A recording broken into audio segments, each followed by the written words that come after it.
La cuestión es, aquí, frente a la soledad de la cámara y el micro, ¿por qué nosotros y por qué otro puñetero podcast? ¿No? Porque Buena pregunta. Yo creo que tiene que ver con el contenido y con la temática, porque siempre se habla mucho de qué he hecho, pero se habla pocas veces de qué no he hecho. bueno, esa desde luego puede ser una, una nueva perspectiva que esperemos que añada valor. Hemos tenido oportunidad muchas veces de comentarlo y ambos dos, pues oye, por suerte o por desgracia, llevamos muchos años analizando empresas y hemos hecho de eso nuestra profesión. Pero suceden muchas cosas. La primera de ellas es que creo que no dejamos de repetir patrones. Cuando analizas una empresa desde la perspectiva de lo que tiene que hacer o de lo que tiene que ser para ser la mejor startup, para ser una startup invertible, para ser una empresa prometedora, para ser una oportunidad de inversión, siempre estableces paralelismos con otros casos de éxito que Así es. quieres ver reflejados y que, sin embargo, ya no se trata solamente de que las comparaciones son odiosas, sino que es que muchas veces las comparaciones son imposibles. Estamos hablando de aplicar recetas que han servido para unos y en diferentes sectores, con diferentes tecnologías, en diferentes geografías y que por supuesto, es muy complicado replicar. Muy a menudo me he preguntado si tenía sentido precisamente aplicar esa lógica a la hora de analizar las empresas. Y en más de una ocasión hemos encontrado, tanto tú como yo, más luz y más información o más capacidad de sacar conclusiones en lo que algunas empresas hicieron mal y que incluso, pues, con consecuencias fatales que les llevó a la desaparición. Con lo cual, en cualquier caso, sabiendo que ahí fuera hay una masa ingente y valorable de material, de contenidos, de podcast, Mucho. de documentación y de información, de gente que te dice lo que tienes que hacer y gente que además, a todas luces, es mucho más inteligente que nosotros, pues si tenemos que aportar algo, ¿por qué no hacerlo desde el lado contrario? Entre las cosas, porque nosotros somos menos inteligentes y por Y es mejor ver los toros desde la barrera. efectivamente, es bastante más cuñado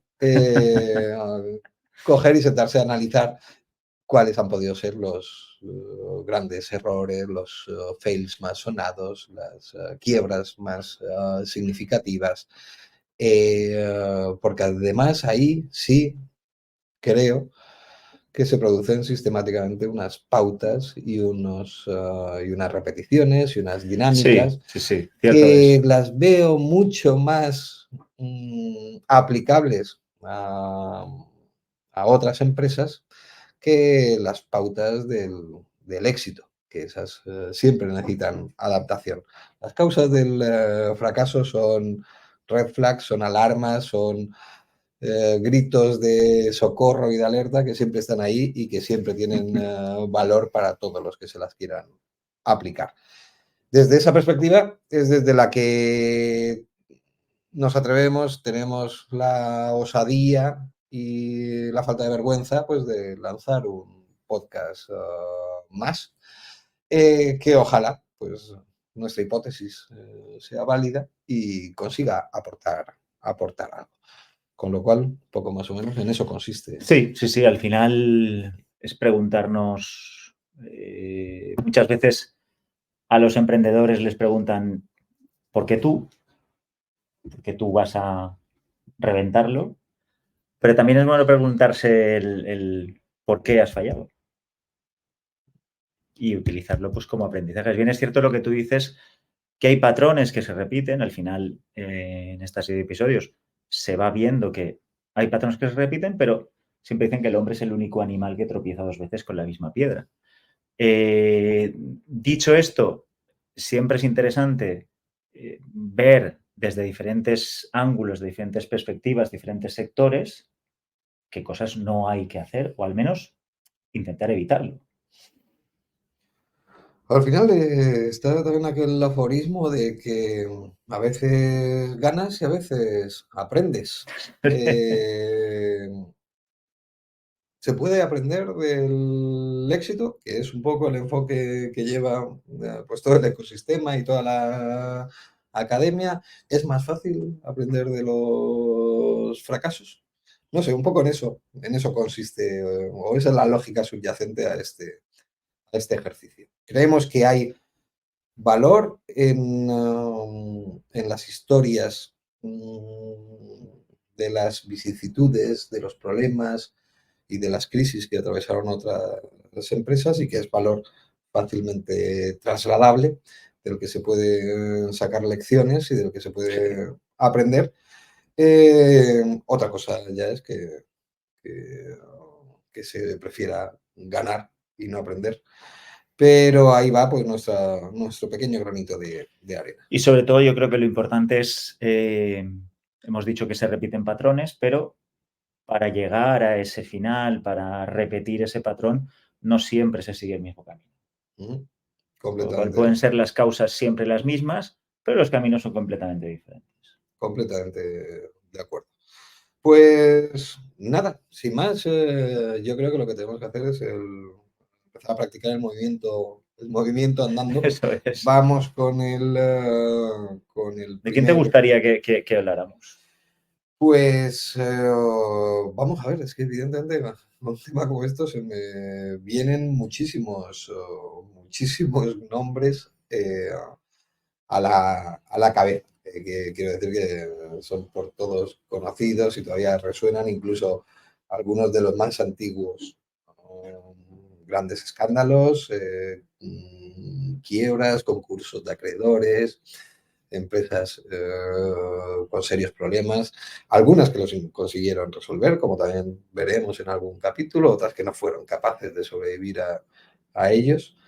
Pero no sé, yo creo que lo que tiene más gracia para empezar a hablar es precisamente hacerlo, pues con pues de esa startup de la que casualmente hemos estado hablando antes, porque eso ya tiene la fuerza de la serendipia y me parece además un caso bastante significativo e interesante. Y es el caso de Fast. Hombre. ¿No? Que te vendrá a la mente de forma rápida, pero que probablemente muchos de los que nos puedan estar escuchando o viendo no les sonará tanto porque lo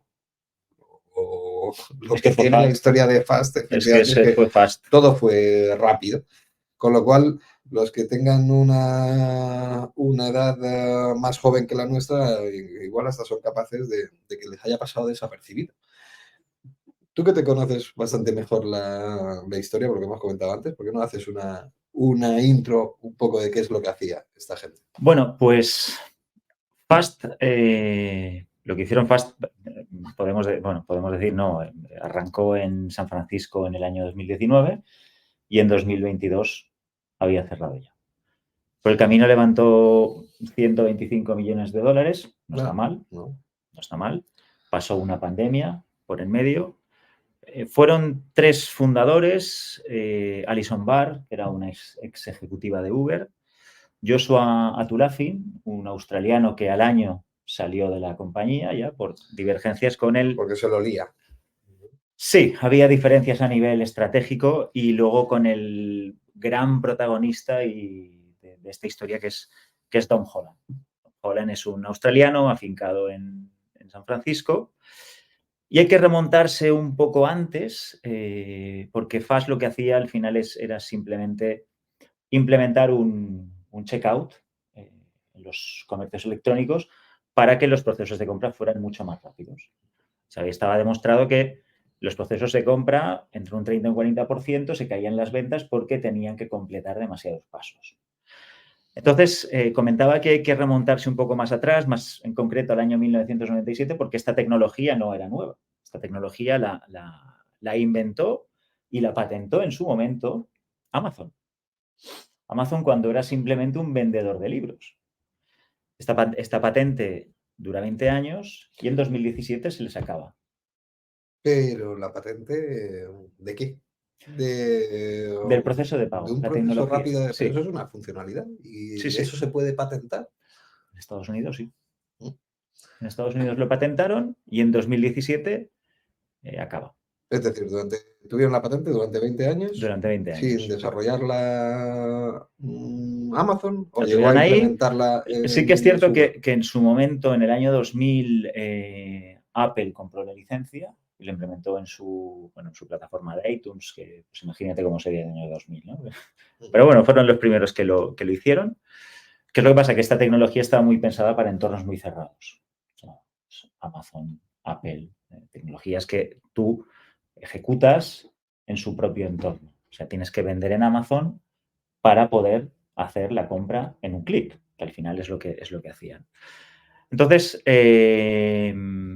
contó Tom Holland en su momento que fue padre y un día comprando pañales para su hijo online, pues se cansó de completar diferentes pantallas rellenándola con diferentes datos, que si dónde te lo entrego, que si nombre, que si teléfono, que si esto, que si lo otro, que ahora nos parece algo muy sencillo, pero es que antes se hacía así, realmente. Y dijo, bueno, pues... Bueno, pero eso son chorradas. Eso es bullshit auténtica. El tío se inventó el rollo de los pañales porque a Sí, sí, los sí. inversores les encantan las historias lacrimógenas esas de no sé qué, me resbalé en la ducha y me pegué en la cabeza y vi el condensador de flujo y todo Un día eso. hablaremos Pero la cuestión es que, de este tipo de que el storytelling, tío estos mesías. esperó a lanzar la idea a que se hubiera cancelado o que se hubiera Así es, agotado la licencia de Amazon, ¿no? así es. Con lo cual, pues, Entramos en una fase en la cual empezaron a salir muchas aplicaciones, startups de ese tipo. O sea, de hecho estaba Bolt y fue un sector que llamó hostia, muchísimo la atención de los inversores porque en el año 2021, si no recuerdo mal, el sector del pay checkout levantó 900 millones de dólares en Estados Unidos. 2021 En 2021 en inversión. en inversión. ¿No? Así se lo fueron puliendo. Bueno, bien, de todas formas, haciendo memoria, todo puede encajar. Recordemos pandemia, todo el mundo encerrado, todo el mundo, estoy hablando Así de es. todo el planeta encerrado en su casa, el auge del comercio online, las cadenas logísticas saturadas, la gente pidiendo cosas incluso bastante más inútiles que pañales para que le llegaran a su casa. Acuérdate del papel de váter escaseando. Con lo cual era el momento de auge del sector de comercio electrónico y la verdad que bien, que precisamente un momento en el que Sí, los inversores podían pensar o podían llegar a pensar que esos crecimientos exponenciales habían tenía llegado sentido. para quedarse y que iban a ser infinitos, ¿no? Aquí nos contamos también con un CEO con un gran carisma, una persona que se posiciona muy bien en medios, en un entorno como es Silicon Valley, donde dinero llama dinero, donde se escucha a muchísima gente y tenemos la mezcla Una rockstar, perfecta. Tenemos momentum, tenemos CEO. un sector hot, Eh, un CEO rockstar y guayón y inversores gritando take my money. Ok, perfecto, pues oye, bien. ellos, Todo tiene buena pinta de una tecnología que todos seguimos usando, por lo menos desde luego sí, sí, en Amazon. Quiero decir que ya todo el mundo tiene más que interiorizado y está más que acostumbrado a los procesos rápidos de compra. Yo me acuerdo perfectamente, y tú también, Hace bastantes más años la pesadilla que era Buah. la gestión de los carritos de compra, Y en la muchos cantidad de comercios electrónicos información. sigue siéndolo, ¿eh? Ah, O sea, no, las sí, cosas como algunos, son. algunos siguen sin aprender las lecciones, pero en aquella época tenías que dar una infinidad de datos Tremendo. personales, datos de tarjeta, direcciones, grupo sanguíneo o crines de Todo. unicornio, todo lo que se Casado, ocurre. soltero, En cada divorciado, uno de viudo. los e-commerce, además, documentación diferente. En el propio carrito, si te despistabas y pasabas más de 5 minutos Te y quedaba, se sí. refrescaba la página, habías perdido toda la información. Es decir, ahí había una fricción Tremenda. evidente que perjudicaba la conversión. La conversión, al fin y al cabo, es el porcentaje de clientes que inician un proceso de compra frente a aquellos que lo terminan. Desde luego, el proceso de compra en one click pues ha demostrado Sí, que sí. facilita mucho las cosas y que es un gran aliado de los e-commerce.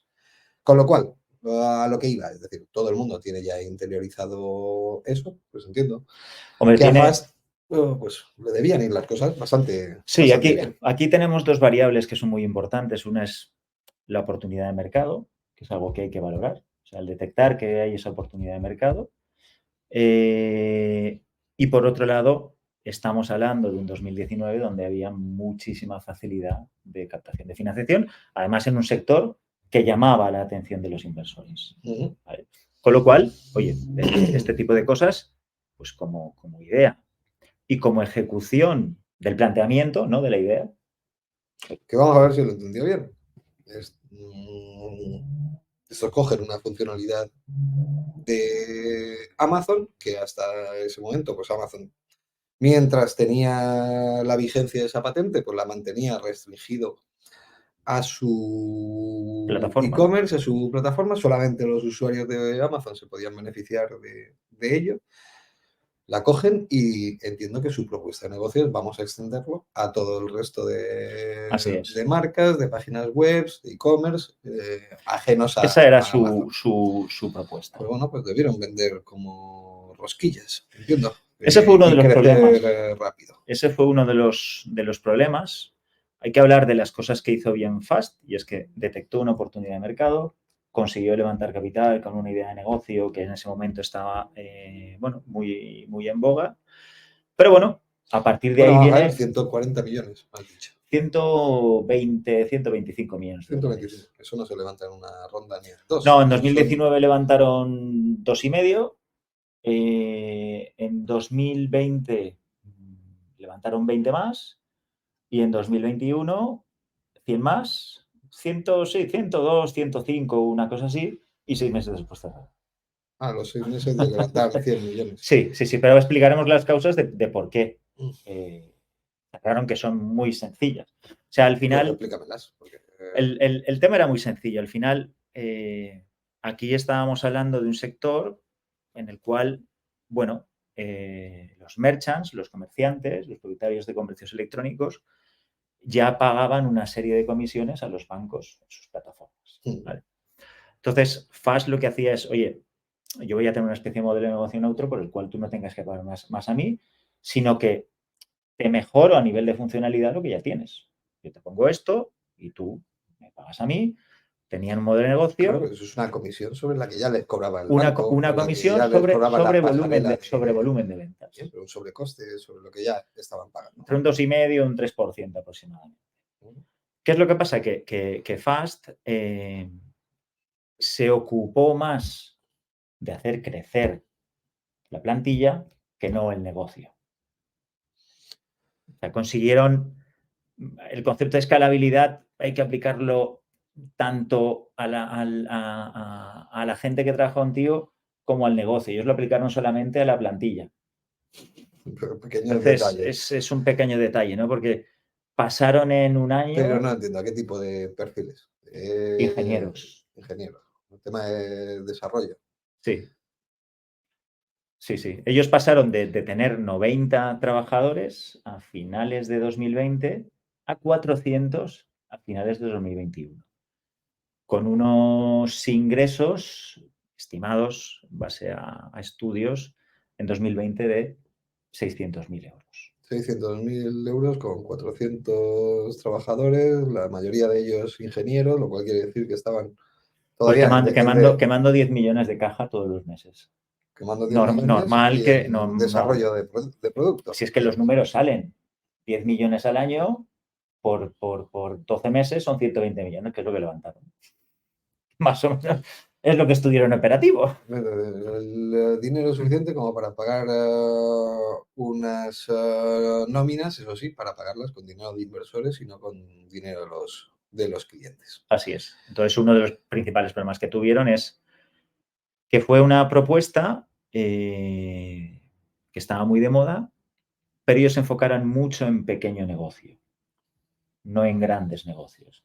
Entonces, evidentemente, tú ahí sí puedes necesitar desarrolladores, pero también necesitas desarrolladores de negocio, vendedores. Y todo eso no lo hicieron. Luego, además, pues otras muchas cosas. Los clientes hay que ir a buscarlos. Es decir, Sí. no van a venir solos a comprar tu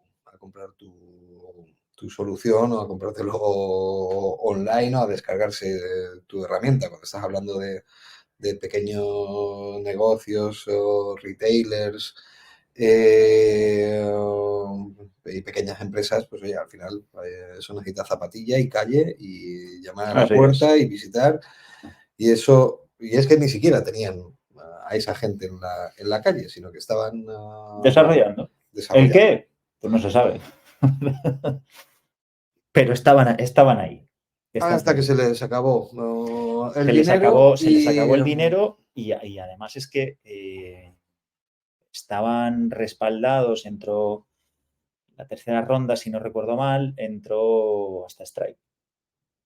Tenían Stripe, pero bueno. Pero a mí me suena que tenían también alguna alianza, ¿no? Con Stripe, hacían pagos Sí, a través de Stripe, de tal forma que se integraban los clientes de uno con los clientes del otro, no sé, bueno, qué tipo de...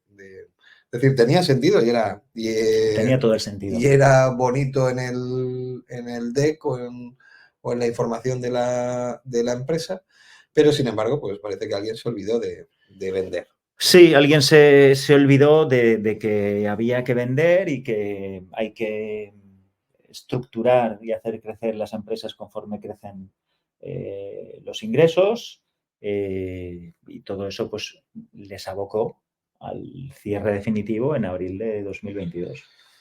De todas formas,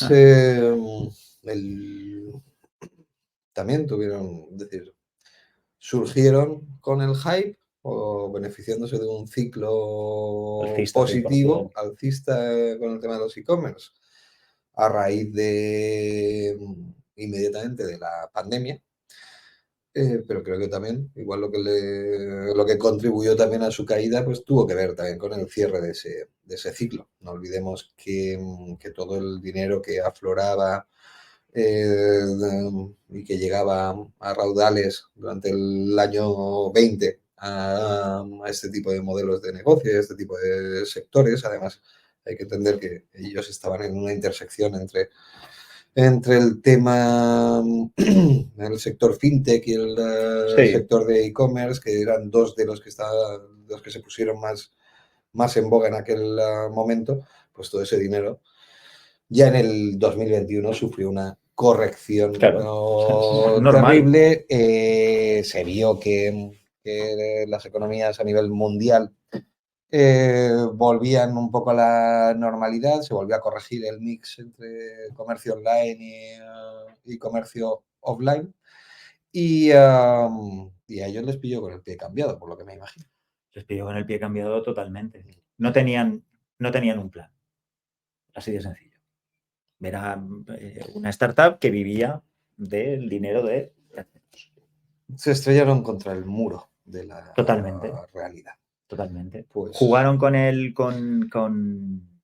la figura, con la imagen de pero es decir, Holland. ¿Su plan qué era? Que hubiera llegado una ronda más, que nunca llegó. Ellos Ese era su único levantar, plan. Ellos, el único plan que tenían era levantar otra ronda que les ayudara a levantar otra ronda te va a tratar. O sea, algo, bueno, no desconocido, pero por no desconocido hay que decir que es una red flag totalmente. Sí, bueno, de todas formas hay que reconocer que lo hicieron con estilo, lo hicieron a lo grande y Totalmente. lo hicieron fast también. Sí, sí. Con lo cual, ¿cómo podemos, qué conclusiones crees que podemos sacar? ¿Cómo podemos llamar a esta forma de matar a una empresa? Pues a mí, y corrígeme porque seguramente yo creo que tú tendrás una mejor manera de definirlo. O sea, para mí es muy, muy, muy importante. Creo que es que las hojas de cálculo lo soportan absolutamente todo. La realidad es otra completamente diferente. Hay que saber equilibrar muy bien los ingresos y los gastos y hay que tener un plan claro de qué es lo que vas a hacer y cómo lo vas a hacer. ¿Eh? Luego también creo que es muy importante lo que es el market timing. O sea, hay que saber anticiparse, oye, esto es algo que es una moda pasajera o es algo que va a venir a quedarse, cómo son los players del mercado, porque al final aquí no nos engañemos. Estaba luchando con un gigante como es Amazon, estaba luchando contra otro gigante que es PayPal. Klarna se estaba ya posicionando muy, muy bien también, no nos olvidemos de Klarna, y estaba también Bolt por ahí. O sea, tenemos un ecosistema de este tipo de startups, pues bastante competitivo y en el cual hay que saber muy bien qué necesidad cubres para el cliente, tanto para el merchant como para el usuario final. Es muy, muy importante. Entonces, yo para mí lo que creo que podemos aprender de este tipo de fracasos, por llamarlo de alguna manera, es que hay que saber muy bien todo ese trabajo previo que a nosotros nos gusta mucho, conoce tu mercado, conoce a tu competencia, hay que saberlo muy, muy bien. Eso desde el punto de vista del emprendedor. Desde los inversores, pues, evidentemente, se podría hablar largo y tendido.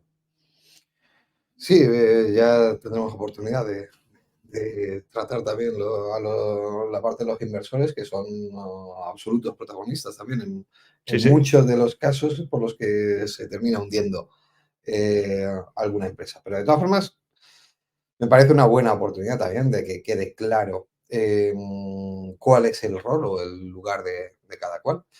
Es decir, estoy completamente de acuerdo contigo, pero creo que cabe una puntualización que tal vez sea significativa. Es decir, em, las empresas tienen que tener siempre en el horizonte, como tú dices, sus clientes, un crecimiento orgánico y sostenido y desde luego, pues oye, una eficiencia a la hora de la gestión de sus operaciones.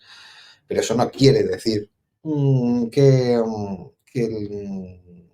tengan que ser necesariamente rentables. Lo que pasa es que sí que la rentabilidad tiene que formar parte Hombre, de su plan de evidentemente. negocio y de su proyección a corto o medio plazo. Es decir, el lugar de los inversores no está o no es apoyar o invertir en empresas rentables. Para eso está la bolsa. En lugar de los inversores entendidos como tales, pues oye, el capital de riesgo y los fondos de inversión sigue siendo financiar empresas, digámoslo así, si no quiero entrar en tecnicismos financieros, pero empresas con déficits de caja. Pero precisamente Pero pues con un plan y con potencial. porque tienen un plan coherente, tienen una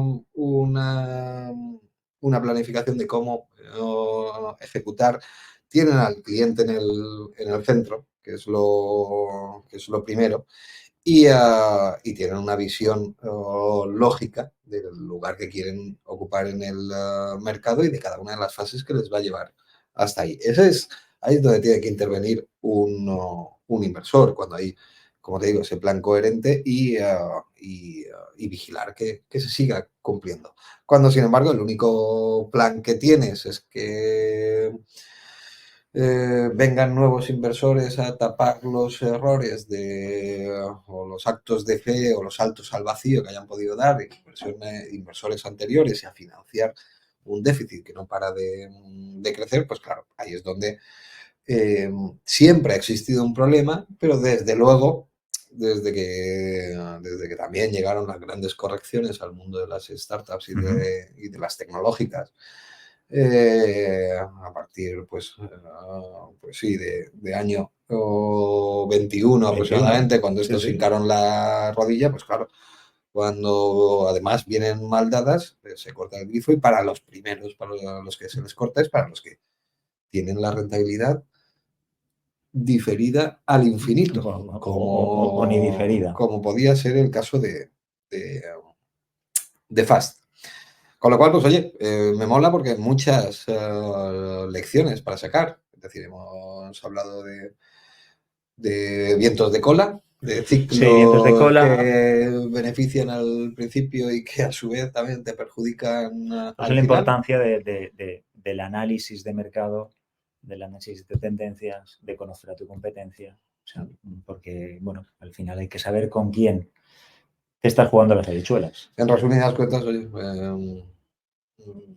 planificar, diseñar y construir empresas robustas que se beneficien Así es. de esos vientos de cola cuando lleguen, pero que los cambios de tendencia no las lleven al suelo como una cometa rota, como fue el caso de Fast, efectivamente.